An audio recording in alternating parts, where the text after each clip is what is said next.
So this was the fourth and final photo as part of this first series that I created, and it was also the shortest photo shoot as well. I didn't actually take as many photos for the white smoke because, like I said in the other one, I actually did this one first before the pink smoke. It's kind of like an experiment because I hadn't done it before, which is why I think we had less photos, because in the moment it was a bit like, oh, like panic, or not panic, but kind of trying to figure it out, and then obviously couldn't get as many photos, but that's fine. I think I did, for what I got, like I actually got quite good photos, and I was still managed to pick 3 out that I really liked.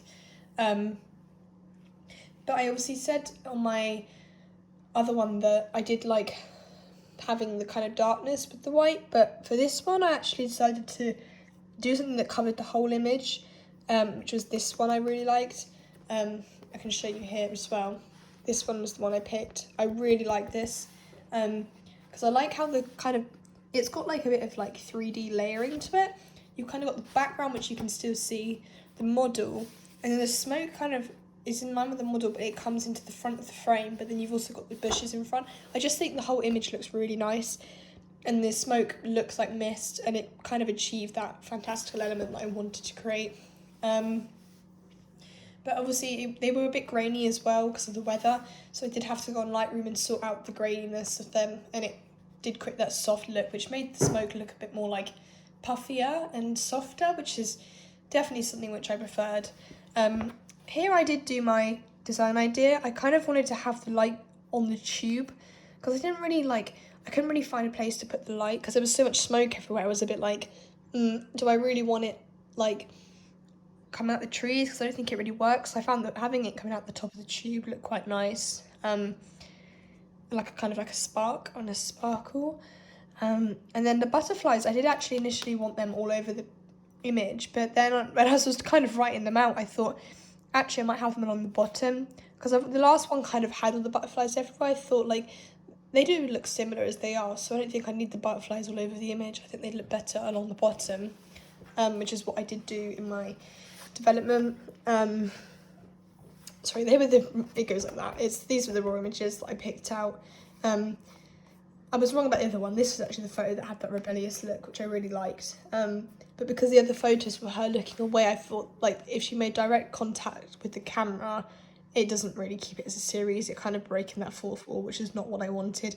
But I do think like the image itself as itself looks actually quite nice. And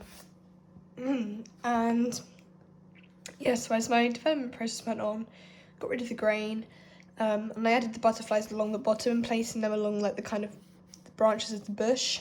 I then blurred them as well to like help make them part of the frame. I had to also change the opacity of some because of the smoke. So by changing the opacity, it made it like the smoke was going over the butterfly, which is what I wanted. I also added my shadowing. This is how I did it. I just turned it into black, and then when I pasted it in, I could just change the opacity to make it look like a shadow, and it actually looks really nice.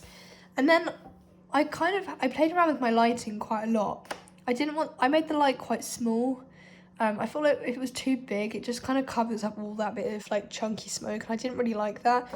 So I kept the light flare quite small. And then I added a bluey green tint on my other photo as well to help it keep that link across the series. But it actually turned out to look really nice. Obviously this is how it turned out to look. Like I've said about the other one, when they got printed on proper paper, it looked a lot better. I think the kind of school printed paper just washed out the colour a little bit, but obviously I did print them out professionally, so you can see that on the other one the colours come out a bit nicer, and that isn't so much of a dot, it actually looks like a light. But I'm actually really happy with this one, how this one turned out.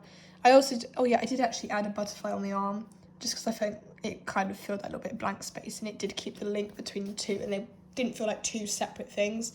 But yeah, I'm really glad with how that turned out. And the series as a whole, I think, just looked really nice as well. I am going to move on to this bit, and I'll explain why that's actually not part of the series. I did kind of create an outcome out of it, but I just didn't include it in the series, and I can explain why in a different video that I'll do. But yeah, I'm really happy with how this turned out, and I think for the final image of my series, I think they all looked really nicely together.